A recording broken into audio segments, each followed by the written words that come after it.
The Theory of the Leisure Class, Chapter 3, Conspicuous Leisure, subject I'm well acquainted with.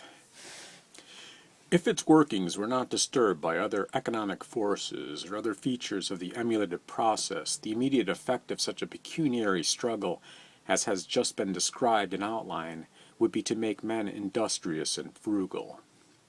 This result actually follows in some measure so far as regards the lower classes, whose ordinary means of acquiring goods is productive labor.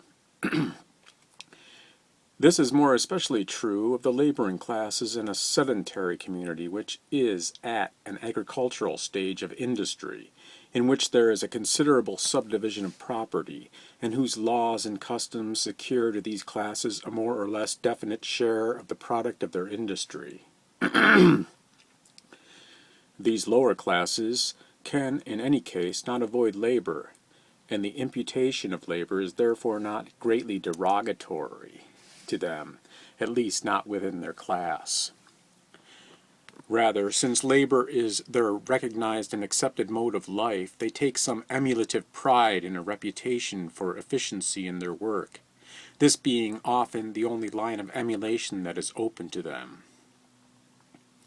For those for whom acquisition and emulation is possible only within the field of productive efficiency and thrift, the struggle for pecuniary reputability will in some measure work out in an increase of diligence and parsimony.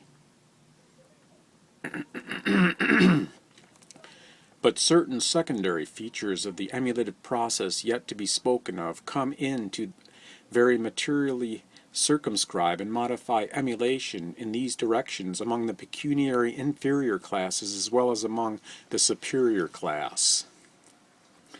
But it is otherwise with the superior pecuniary class, with which we are here immediately concerned. For this class also the incentive to diligence and thrift is not absent, but its action is so greatly qualified by the secondary demands of pecuniary emulation that any inclination in this direction is practically overborne, and any incentive to diligence tends to be of no effect. The most imperative of these secondary demands of emulation, as well as the one of widest scope, is the requirement of abstention from productive work. This is true in an especial degree for the barbarian stage of culture.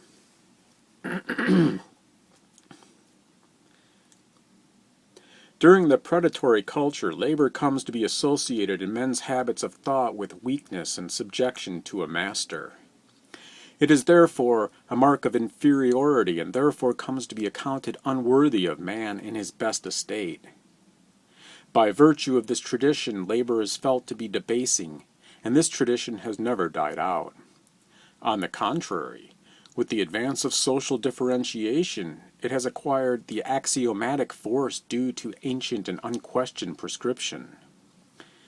In order to gain and to hold the esteem of man, it is not sufficient merely to possess wealth or power.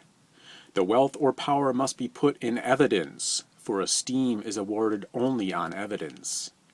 And not only does the evidence of wealth serve to impress one's importance on others and to keep their sense of his importance alive and alert, but it is of scarcely less use in building up and preserving one's self-complacency. In all but the lowest stages of culture, the normally constituted man is comforted and upheld in his self-respect by decent surroundings and by exemption from menial offices. Enforced departure from his habitual standard of decency, either in the paraphernalia of life or in the kind and amount of his everyday activity, is felt to be a slight upon his human dignity, even apart from all conscious consideration of the approval or disapproval of his fellows. The archaic theoretical distinction between the base and the honorable in the manner of a man's life retains very much of its ancient force even today. So much so that there are few of the better class who are not possessed of an instinctive repugnance for the vulgar forms of labor. We have a realizing sense of ceremonial uncleanliness attached in an especially degree to the occupations which are associated in our habits of thought with menial service. It is felt by all persons of refined taste that a spiritual contamination is inseparable from certain offices that are conventionally required of servants. Vulgar surroundings mean that it is to say inexpensive habitations, and vulgarly productive occupations are unhesitatingly condemned and avoided. They are incompatible with life on a satisfactory spiritual plane, with high thinking.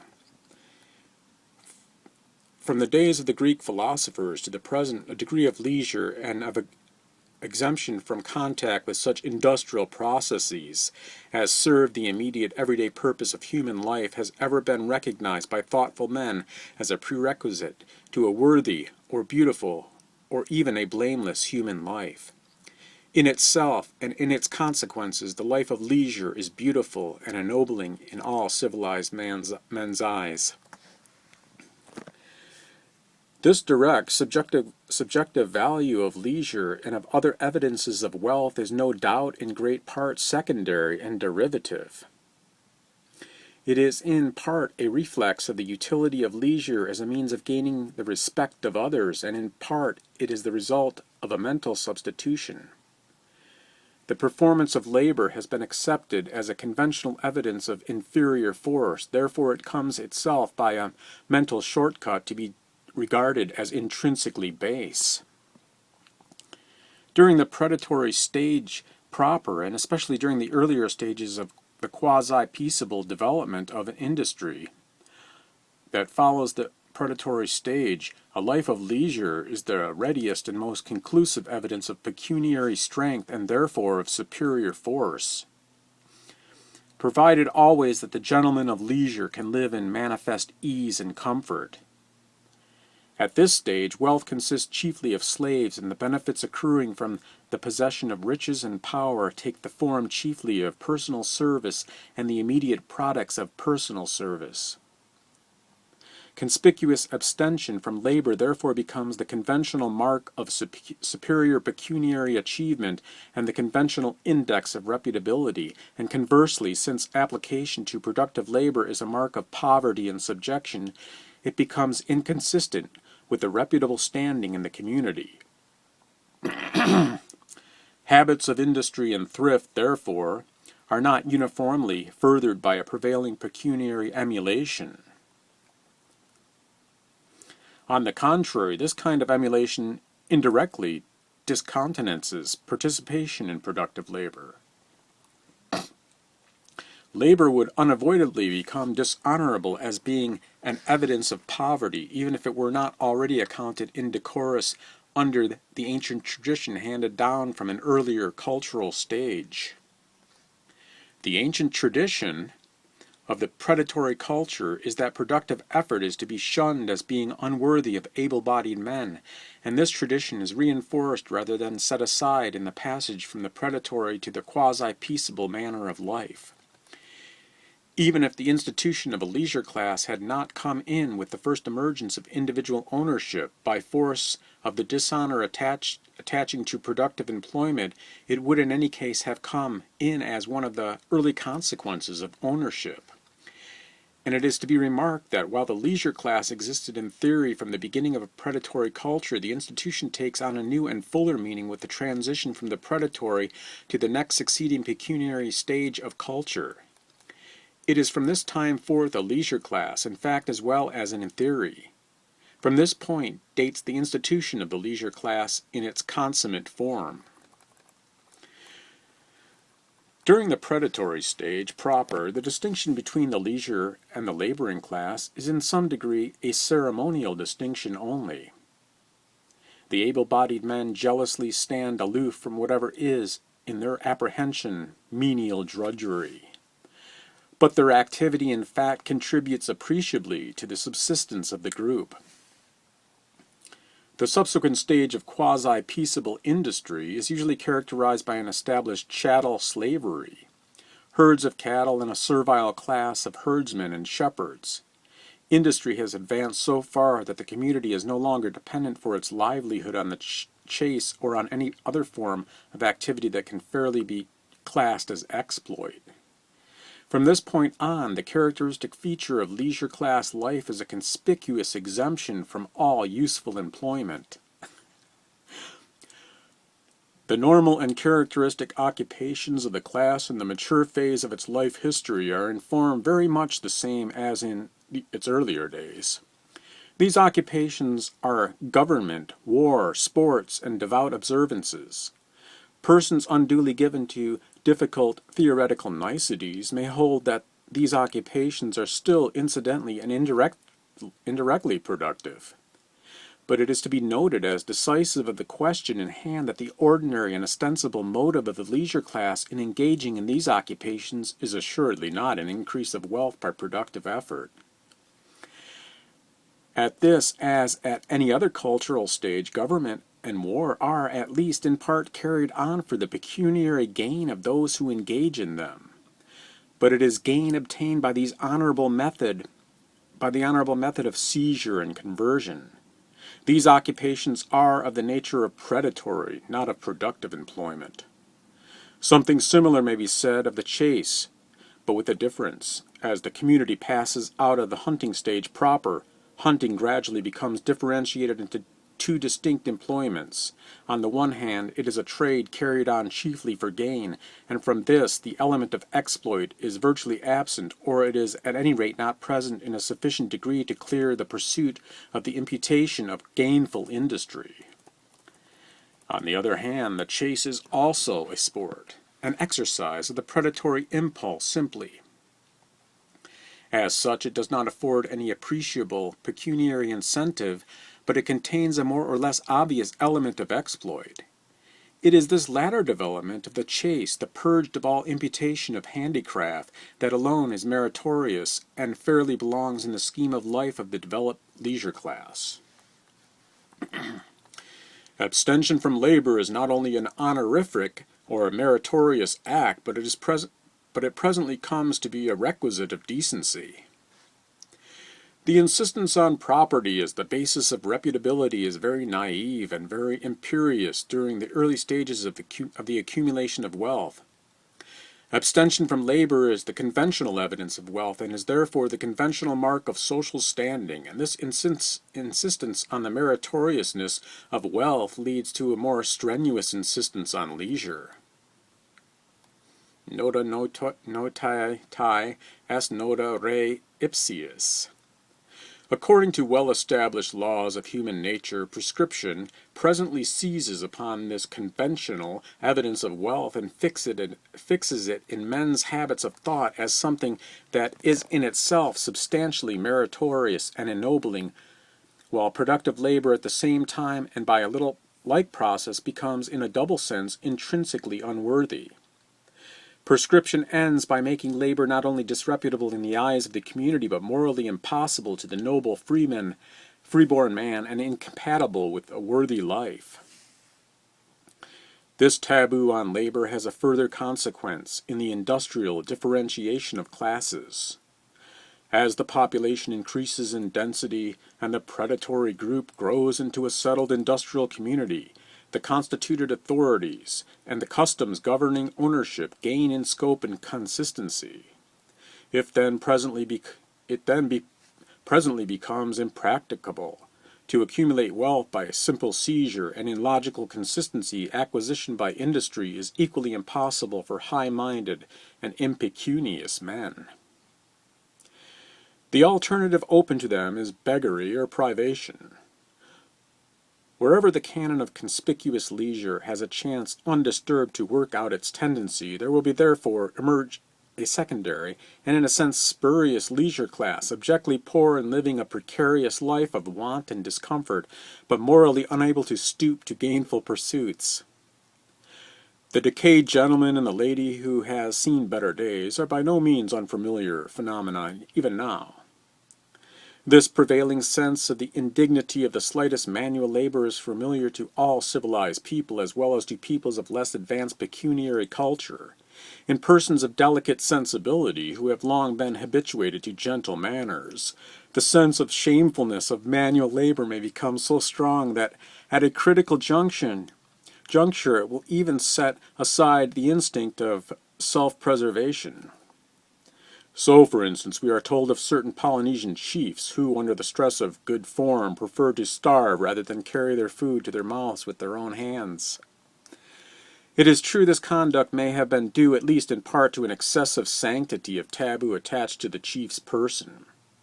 The taboo would have been communicated by the contact of his hands, and so would have made anything touched by him unfit for human food. But the taboo is itself a derivative of the unworthiness of moral incompatibility of labor, so that even when construed in this sense, the conduct of the Polynesian chiefs is truer to the canon of honorific leisure than would at first appear. A better illustration, or at least a more unmistakable one, is afforded by a certain king of France who is said to have lost his life through an excess of moral stamina in the observance of good form. In the absence of the functionary whose office it was to shift the master's seat, the king sat uncomplaining before the fire and suffered his royal person to be toasted beyond recovery. But in so doing he saved his most Christian majesty from menial contamination. Sumum crede nefas animam preferi pudori et propter vitam vivendi perdere causas. It has already been remarked that the term leisure, as here used, does not connote indolence or quiescence. What it connotes is non-productive consumption of time. Time is consumed non-productively, from a sense of the unworthiness of productive worth, and 2, in evidence of pecuniary ability to afford a life of idleness. But the whole of life of the gentleman of leisure is not spent before the eyes of the spectators, who are to be impressed with that spectacle of honorific leisure which in the ideal scheme makes up his life. For some part of the time his life is perforce withdrawn from the public eye, and of this portion which is spent in private, the gentleman of leisure should, for the sake of his good name, be able to give a convincing account. He should find some means of putting evidence that the leisure that is not spent in the sight of the spectators. This can be done only indirectly, through the exhibition of some tangible, lasting results of the leisure so spent, in a manner analogous to the familiar exhibition of tangible, lasting products of labor performed for the gentleman of leisure by handicraftsmen and servants in his employ. The lasting evidence of productive labor is its mate, material product, commonly some article of consumption. In the case of exploit, it is similarly possible and unusual to procure some tangible result that may serve for exhibition in the way of trophy or booty. At a latter phase of the development, it is customary to assume some badge or insignia of honor that will serve as a conventionally accepted mark of exploit, and which at the same time indicates the quantity or degree of exploit of which it is the symbol. As the population increases in density, and as human relations grow more complex and numerous, all the details of life undergo a process of elaboration and selection, and in this process of elaboration the use of trophies develops into a system of rank, titles, degrees, and insignia, typical examples of which are heraldic devices, medals, and honorary decorations. As seen from the economic point of view, leisure, considered as an employment, is closely allied in kind with the life of exploit, and the achievements which characterize a life of leisure and which remain as its decorous criteria have much in common with the trophies of exploit. But leisure in the narrower sense, as distinct from exploit, and from any ostensibly productive employment of effort on objects which are of no intrinsic use, does not commonly leave a material product. The criteria of a past performance of leisure therefore commonly take the form of immaterial goods, Such immaterial evidences of past leisure are quasi-scholarly or quasi-artistic accomplishments, and a knowledge of processes and incidents which do not conduce directly to the furtherance of human life. So, for instance, in our time there is the knowledge of the dead languages, and the occult sciences, of correct spelling, of syntax and prosody, of the various forms of domestic music and other household art, of the latest proprieties of dress, furniture, and equipage, of games, sports, and fancy-bred animals such as dogs and racehorses. In all these branches of knowledge, the initial motive from which their acquisition proceeded at the outset and through which they first came into vogue may have been something quite different from the wish to show that one's time had not been spent in industrial employment. But unless these accomplishments had approved themselves as serviceable evidence of an unproductive expenditure of time, they would not have survived and held their place as conventional accomplishments of the leisure class. These accomplishments may in some sense be classed as branches of learning. Beside and beyond these there is a further range of social facts which shade off from the region of learning into that of physical habit and dexterity. Such are what is known as manners and breeding, polite usage, decorum, and formal and ceremonial observances generally. This class of facts are even more immediately and obtrusively presented to the observation, and they are therefore more widely and more imperatively insisted on as required evidences of a reputable degree of leisure. It is worthwhile to remark that all the class of ceremonial observances which are classed under the general head of manners hold a more important place in the esteem of men during the stage of culture at which conspicuous leisure has the greatest vogue as a mark of reputability than at later stages of the cultural development. The barbarian of the quasi-peaceable stage of industry is notoriously a more high-bred gentleman in all that concerns decorum than any but the very exquisite among the men of a later age. Indeed, it is well known, or at least is currently believed, that manners have progressively deteriorated as society has receded from the patriarchal stage. Many a gentleman of the old school has been provoked to remark regretfully upon the underbred manners and bearing of even the better classes in the modern industrial communities, and the decay of the ceremonial code, or, as it is otherwise called, the vulgarization of life, among the industrial classes proper, has become one of the chief enormities of latter-day civilization in the eyes of all persons of delicate sensibilities. The decay which the code has suffered at the hands of a busy people testifies, all depreciation apart, to the fact that decorum is a product and an exponent of leisure class life and thrives in full measure only under a regime of status.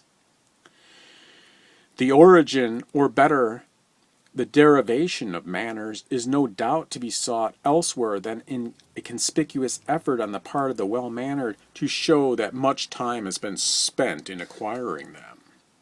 The proximate end of innovation and elaboration has been the higher effectiveness of the new departure in point of beauty or of expressiveness. In great part, the ceremonial code of decorous usages owes its beginnings and its growth to the desire to conciliate or to show goodwill, as anthropologists and sociologists are in the habit of assuming, and this initial motive is rarely, if ever, absent from the conduct of well-mannered persons at any stage of the later development. Manners, we are told, are in part an elaboration of gesture, and in part they are symbolical and conventionalized survivals representing former acts of dominance or of personal service or of personal contact. In large part, they are an expression of the relations of status, a symbol pantomime of mastery on the one hand and of subservience on the other. Wherever at the present time the predatory habit of mind and the consequent attitude of mastery and of subservience gives its character to the accredited scheme of life, there the importance of all punctilios of conduct is extreme, and the assiduity with which the ceremonial observance of rank and titles is attended to approaches approaches closely to the ideal set by the barbarian of the quasi-peaceable nomadic culture. Some of the continental countries afford good illustrations of this spiritual survival. In these communities, the archaic ideal is similarly approached as regards the esteem accorded to manners as a fact of intrinsic worth.